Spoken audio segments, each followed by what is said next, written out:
Est-ce que tu as vu les pubs d'Alex Hormozy ces derniers temps? Si c'est pas le cas, viens là, je te montre. Donc là, on est sur School, et tu vois, sur School, il y a 1900 résultats. Sur son compte principal, donc sur sa page à lui, Alex Hormozy, il y a seulement 220 résultats, mais ce qui est le plus intéressant, c'est que ces créatives qui fonctionnent le mieux, donc celles qui tournent, tu vois, depuis novembre 2025, donc au moment où je fais cette vidéo, c'est presque 3 mois qu'elle tourne, et ben c'est toutes des pubs comme ça. Il y a un fond blanc, il y a un texte en noir et puis c'est tout. Et pour School, c'est à peu près la même veine, hein. C'est un template Canva, très simple, fond noir, avec une petite illustration et un titre en blanc. Et c'est tout. Et tu peux le voir, il y en a des tonnes et des tonnes et des tonnes de publicités comme ça dans le même genre. Donc la pub elle est très simple, c'est transforme ton candle making, donc ton savoir-faire en termes de création de bougies, dans un business. Là, on peut voir knitting, on peut voir vidéographie, photographie, sewing, la couture, la poterie, il y a vraiment de tout, hein. Le crochet, la fabrication de savon. Donc on est vraiment sur des avatars très spécifiques. Et ici, sur le compte publicitaire d'Axormozy, c'est pareil. Donc c'est Academy ou Learning Platform, B2B Lead Gen Agency, Construction Supply Company, Biohacking Studio. Donc il est vraiment sur des trucs ultra précis. Il n'y a pas de design de malade, il n'y a pas de vidéo produite à 10 000 balles la vidéo, il y a juste du texte sur un fond simple. Et pourtant, Alex, il génère des dizaines de millions avec ça. Donc, qu'est-ce qui se passe?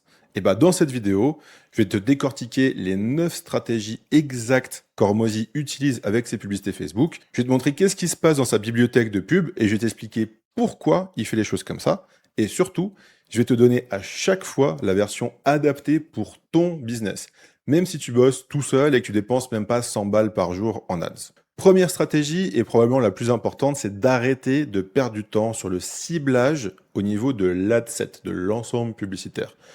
Je sais, ça fait des années qu'on dit de créer des lookalikes, des audiences similaires, de tester des audiences par intérêt, de segmenter tes prospects. Et c'était vrai, mais avec Andromeda, ça a changé. Regarde les pubs d'Hormozy, hein, chaque pub commence par ce qu'on appelle un call-out direct, c'est-à-dire qu'on va appeler l'avatar directement. Donc, comme tu peux le voir ici, hein, donc, if you own a B2B lead gen agency, if you're a landscaping business, donc si tu travailles dans le paysagisme, si tu as un cabinet orthodontique ou dentaire, si tu as une entreprise de paysagisme qui fait plus d'1 million par an. Donc tu vois le pattern, il dit dans la pub à qui elle s'adresse et Andromeda, le nouvel algorithme de Facebook au niveau du matching, s'occupe du reste. Et le truc, c'est que Meta est devenu tellement bon pour comprendre le contenu des pubs que le texte de ta créative devient ton ciblage. Et dans le cadre d'une vidéo, c'est le hook qui devient le ciblage. Donc par exemple, c'est écrit, si tu es un vendeur de formation en ligne qui galère avec ses publicités Facebook, eh ben Meta, il va trouver les vendeurs de formation en ligne qui galèrent avec leur pub Facebook. Si tu écris coach fitness qui veut plus de clients, eh ben Meta va trouver les coach fitness qui veulent plus de clients. Et ça change tout pour toi. Parce que ça veut dire que le temps que tu passais à créer 15 audiences différentes, à tester des audiences similaires, 1%, 3%, 5%, à chercher les bons intérêts, etc., bah ce temps-là, aujourd'hui, tu dois le passer à créer des messages différents.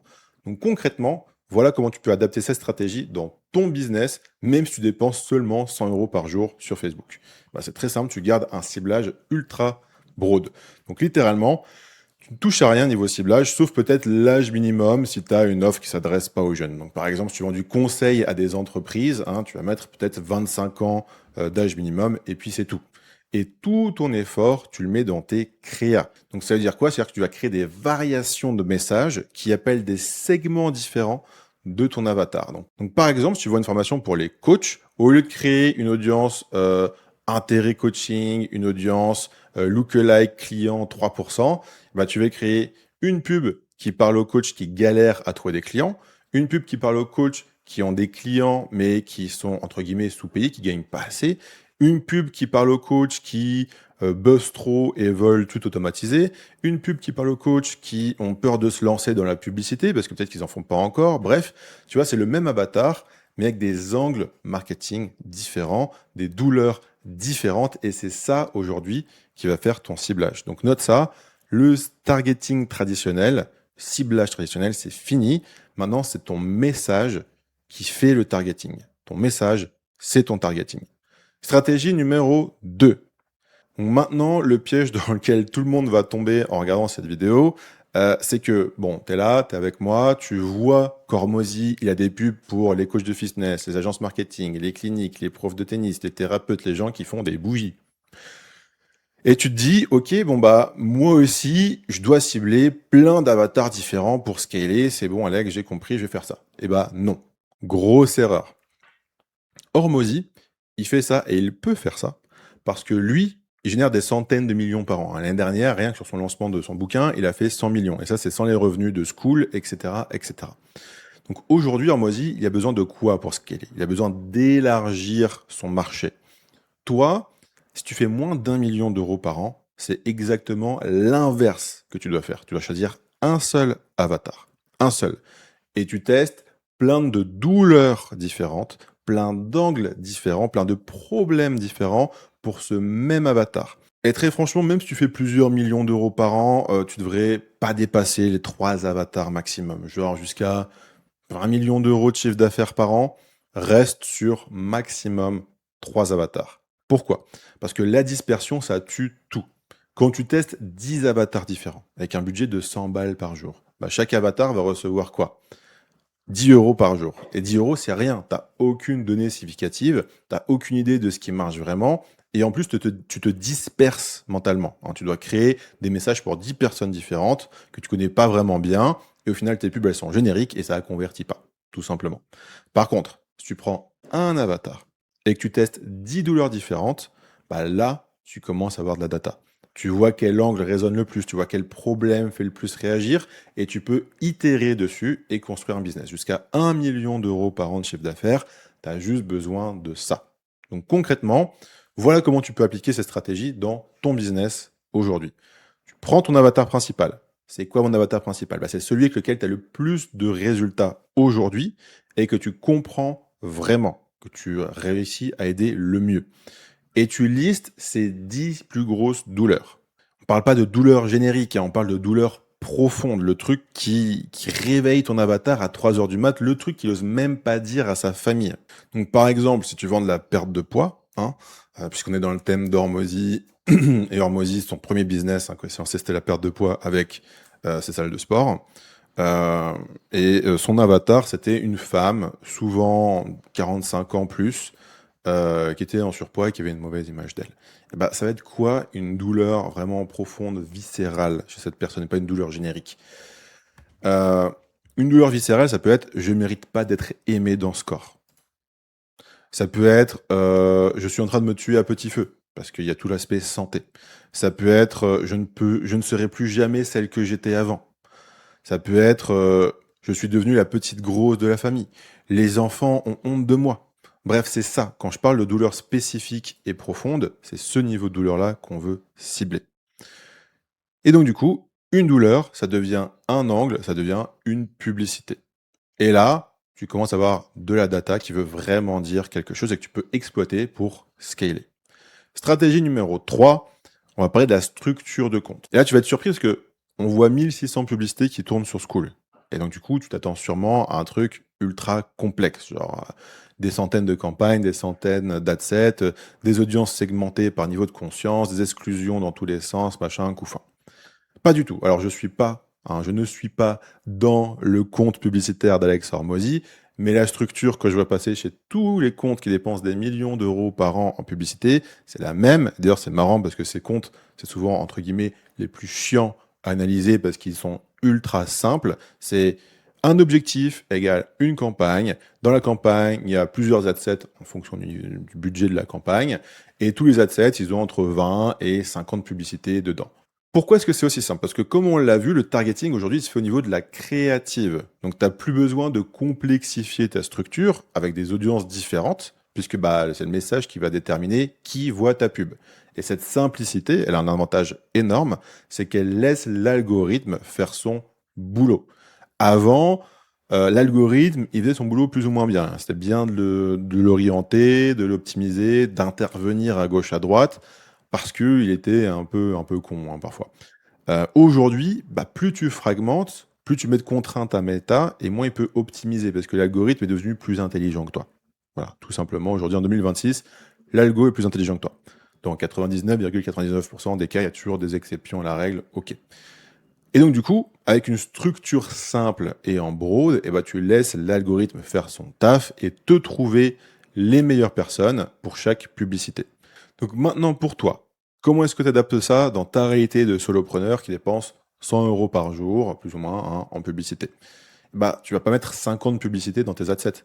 C'est trop. Le budget serait trop dilué sur trop de variations et du coup, tu n'aurais aucune donnée significative. Donc, la version adaptée, c'est une campagne, un adset broad et dedans, tu vas mettre entre 15 et 20 publicités maximum.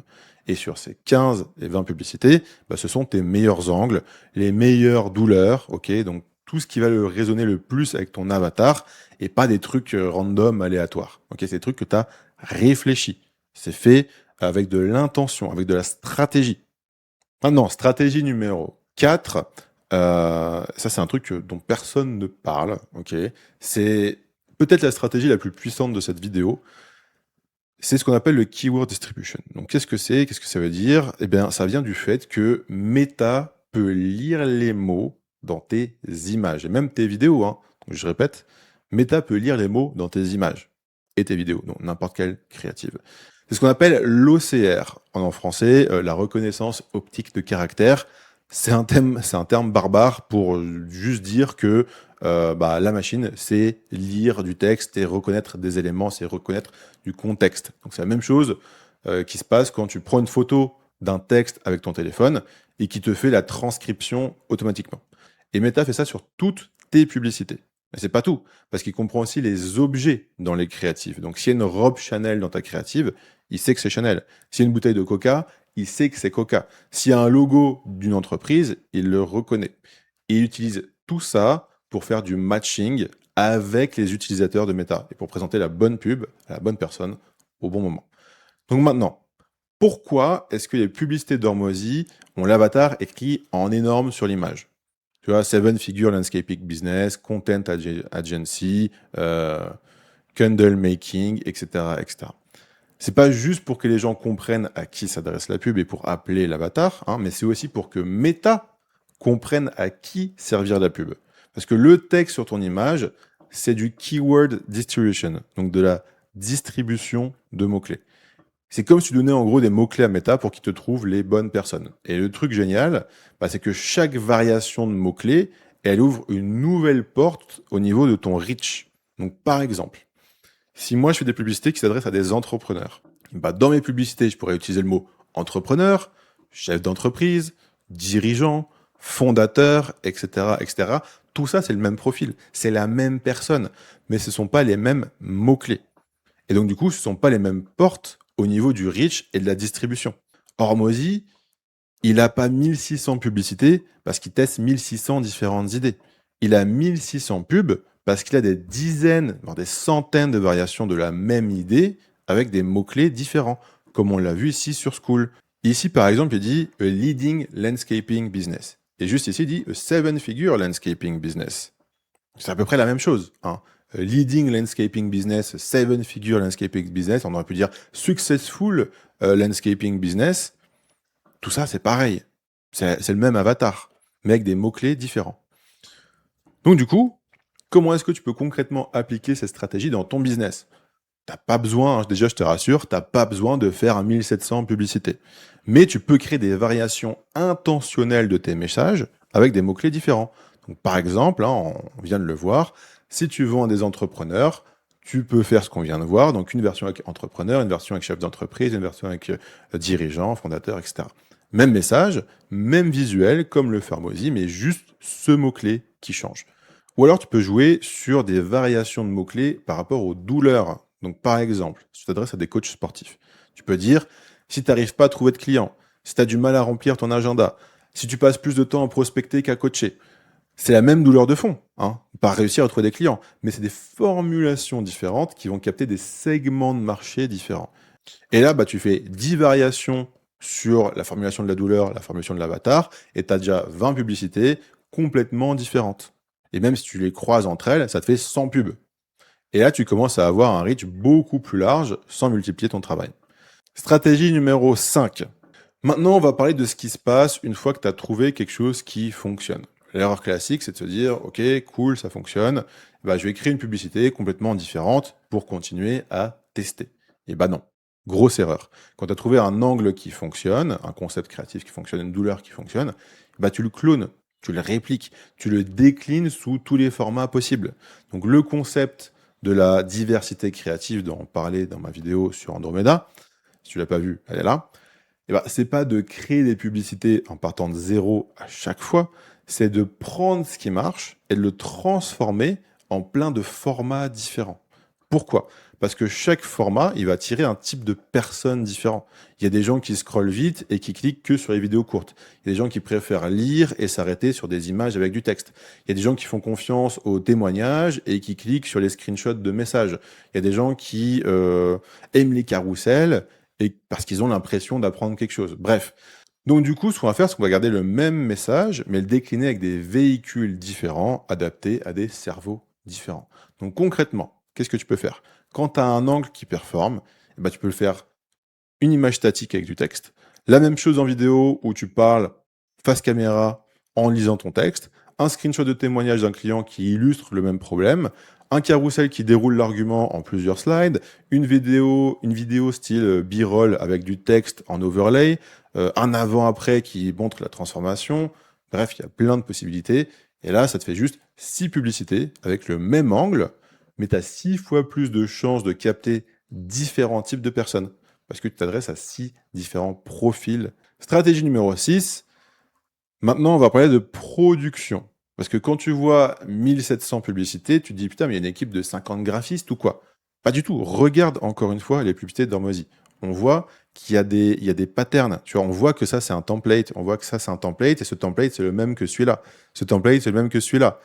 Ici, là, ça c'est le même template que celui-ci, mais juste avec la couleur de fond qui a changé. Et si on scrolle sur ces 1700 publicités, tu vois que c'est tout le temps la même chose. Ça, c'est un quatrième template. Pour l'instant, on en a vu 4. OK? Donc, on a vu 4 templates et on a scrollé des centaines de pubs. OK, là, il y en a un autre. Un autre template, ça c'est si jamais tu apprends une langue. Là, il y a un template en rose. Mais tu vois, c'est tout le temps la même chose. C'est tout le temps la même structure. Tu crées ton template sur Canva et tu changes les mots. Voilà, c'est tout. Donc comme tu vois, c'est pas du design, c'est de l'industrialisation. Et c'est exactement ça qui te permet de produire du volume sans te cramer. Donc le principe est très simple. Tu crées un template une fois, un fond uni, une zone de texte, et c'est tout. Après, tu as juste à changer de texte. Donc tu ouvres Canva, tu fais un carré blanc avec du texte au milieu, et tu as ton template. Alors, regarde ici, c'est littéralement ça. C'est un carré blanc avec du texte au milieu. Et là, il y a la même chose, mais en bleu. Et des pubs comme ça, il y en a plein et elles tournent depuis 3 mois. Et ça, c'est juste les pubs actives, hein. Parce que si je te montre les pubs inactives, il y en a encore des centaines et des centaines et des centaines comme ça. Donc tout ce Canva, tu te fais ton carré, ton template, tu le dupliques 20 fois, tu changes le texte dans chaque version et en 10 minutes, tu as 20 pubs. Et si tu veux aller encore plus vite, tu peux utiliser l'IA. L'idée, c'est que en ads, tu vas pas gagner sur le design, tu vas gagner sur la cadence de publication et de refresh de tes créatives et sur la clarté de ton message. Une pub simple que tu peux produire en 2 minutes, bah, elle vaut mieux qu'une pub belle que tu mets 3 semaines à créer. Parce que la beauté, c'est pas ça qui fait cliquer, c'est le message. Et d'ailleurs, les pubs les plus simples, souvent performent mieux. Pourquoi? Bah parce qu'elles ressemblent pas à des pubs. Elles ressemblent à du contenu natif et elles passent un peu sous le radar de la méfiance. Donc, arrête de te prendre la tête avec le design, fais un fond uni, du texte lisible, un message clair et produit en série. Ça va te permettre de tester plein de choses, de comprendre ce qui marche et ensuite tu pourras commencer à faire des créatives un petit peu plus travaillées.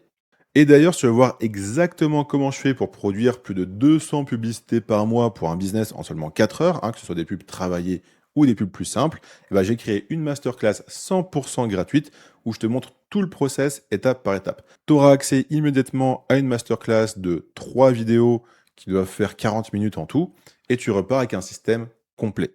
Tu as juste à cliquer sur le lien sous cette vidéo en description. Tu t'inscris et tu débloques instantanément ton accès. Et en bonus, tu reçois l'accès à ma communauté et à la première plateforme en France pour scaler ton acquisition payante et organique. C'est 100% gratuit, le lien est juste en dessous. Maintenant, on continue avec la stratégie 7.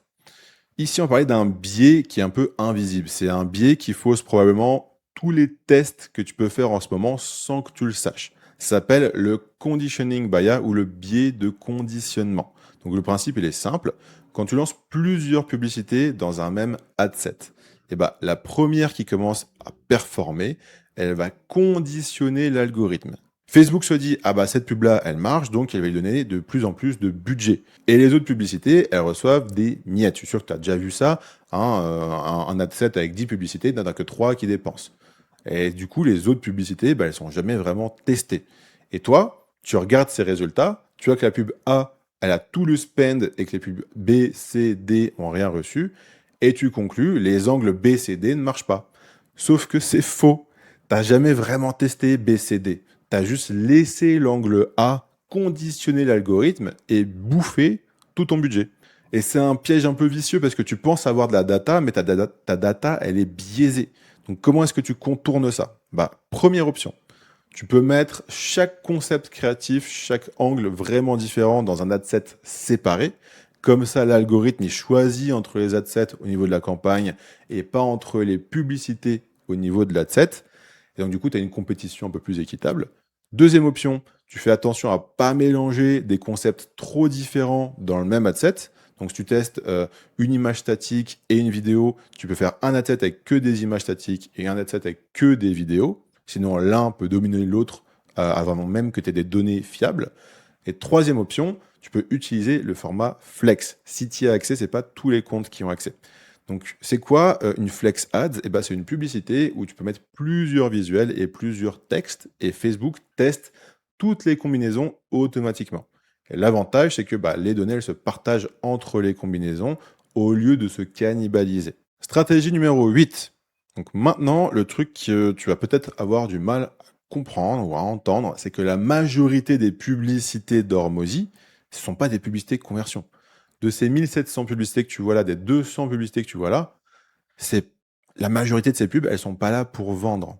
Elles sont là pour capter l'attention, pour éduquer l'audience, pour construire une audience, pour créer des fans, bref, pour réchauffer le trafic chaud et se construire ce qu'on appelle une audience engagée. Et la vente, elle vient après, sur des gens qui sont déjà éduqués, qui ont déjà vu du contenu, qui savent déjà qui il est. Et c'est aussi pour ça qu'on fait du contenu organique à côté. Et ça, c'est l'inverse de ce que font la plupart des entrepreneurs. La plupart, ils mettent tout leur budget en conversion, ils lancent les pubs directement sur leur page de vente, leur webinaire, leur appel, etc. Et ils se demandent pourquoi ça coûte cher et ça ne convertit pas. Le problème, c'est que tu demandes à ta publicité de conversion de faire deux jobs en même temps. Premier job, présenter quitter à un inconnu total. Deuxième boulot, le convaincre d'acheter. C'est énorme, c'est super compliqué. Je dis pas, ça peut marcher. J'ai déjà lancé plein de campagnes où ça fonctionne. Mais c'est difficile et ça coûte de plus en plus cher. Je dirais même, c'est de plus en plus dur et ça coûte de plus en plus cher. Donc l'alternative, c'est quoi? C'est le broad retargeting. Donc l'idée, elle est simple. Tu construis une audience avec des publicités d'awareness, d'engagement, etc. Et ensuite, tu envoies tes publicités de conversion sur cette audience engagée. Donc tes pubs d'attention, elles sont pas là pour convertir, elles sont là pour attirer les bonnes personnes, éduquer, les familiariser avec toi. Et bonus, elles coûtent pas cher parce que tu n'optimises pas pour la conversion, donc il y a moins d'annonceurs, donc moins de concurrence, et donc du coup ça coûte moins cher. Et tes publicités de conversion, elles arrivent après, sur les gens qui te connaissent déjà, qui ont déjà vu ta tête, qui ont déjà entendu parler de ton offre, et la conversion, elle devient beaucoup plus facile. Et en plus, bonus, vu que c'est ton audience à toi de personnes engagées, qui est un peu ton audience personnalisée, entre guillemets, tu as moins de compétition, et donc du coup, tes coûts d'acquisition sont aussi moins chers. C'est-à-dire que ton CPM est moins cher que si tu les lances sur une audience qui ne te connaît pas. Donc concrètement, comment est-ce que tu peux adapter cette stratégie dans ton business? C'est très simple. Tu divises ton budget en utilisant le bon vieux 20-80. Donc 20% de ton budget en publicité d'attention, donc engagement, awareness, etc. Et 80% de ton budget en publicité de conversion. Et tu vas voir que l'algorithme il va naturellement préférer distribuer tes publicités de conversion à ton audience engagée. Et tes pubs d'attention, qu'est-ce que tu mets dedans? C'est du contenu de valeur. Des conseils, des insights, des tips, des systèmes, etc., etc. Des choses qui, en fait, aident les gens et qui démontrent ton expertise. Super important. Et si tu as une marque e-commerce, c'est pareil. C'est démontrer, On va démontrer pourquoi notre produit est de qualité. C'est quoi notre process de production? Quelles sont les valeurs? Pourquoi est-ce qu'on a fait ça? Pourquoi est-ce qu'on a voulu lancer ce produit? Qu'est-ce qui dans le marché aujourd'hui, dans nos valeurs, dans notre vision, nous a inspiré pour lancer ce produit? Qu'est-ce qui fait que notre produit est différent des autres? En éduquant, pas en étant vendeur, mais en éduquant. Si on vend par exemple, si on vend des fringues de qualité, je sais pas, on vend des robes à 1000 euros, etc., qui sont de la haute couture, et ben on va expliquer c'est quoi la différence entre une robe à 1000 euros versus une robe à 10 euros. Et on peut parler des détails dans la couture, des détails dans la finition, de la qualité des matériaux. On peut parler de plein de choses. Donc c'est à toi d'être créatif à ce moment-là et de faire ce contenu-là d'awareness. Et tu verras que ton coût par conversion va naturellement baisser parce que tu parles plus à des inconnus froids, tu parles à des gens qui t'ont déjà accordé de leur attention et qui te connaissent déjà. Dernière stratégie, et on va parler de pilotage de compte. Donc le problème, c'est que la plupart des entrepreneurs, ils pilotent un peu à l'instinct. Ils regardent leurs résultats, ils voient que certaines pubs marchent et d'autres non, mais ils savent pas vraiment pourquoi. Est-ce que c'est le message qui fait la différence? Est-ce que c'est le format? Est-ce que c'est le visuel? Est-ce que c'est le mot-clé utilisé? Est-ce que c'est le concept créatif? Ils en ont aucune idée. Parce qu'ils n'ont pas structuré leurs données pour pouvoir les analyser. Et la solution elle est très simple, hein, c'est d'avoir une nomenclature structurée. Donc l'idée c'est quoi? C'est de nommer tes publicités de façon intentionnelle pour pouvoir ensuite faire des analyses. Donc par exemple, tu nommes chaque pub avec le format, donc image, vidéo, carrousel, le concept créatif, l'angle, éventuellement le mot-clé ciblé, bref, tous les paramètres dont tu as besoin pour faire ton analyse après. Par exemple, ça peut être image, douleur 1, avant-après, entrepreneur. Vidéo, douleur 1, avant-après, entrepreneur. Image, douleur 2, avant-après, chef d'entreprise, etc., etc. Donc tu fais un système où tu vas nommer tes créatifs de façon à prendre en compte toutes les variables que tu testes ici afin de pouvoir les analyser. Comme ça, bah, quand tu vas exporter tes données dans ton spreadsheet, tu peux faire des tableaux croisés dynamiques et tu peux voir quel format gagne, image versus vidéo versus carousel versus GIF. Tu peux voir quels angles marketing gagnent. Tu peux voir quels mots-clés gagnent, quels concepts créatifs gagnent, etc., etc.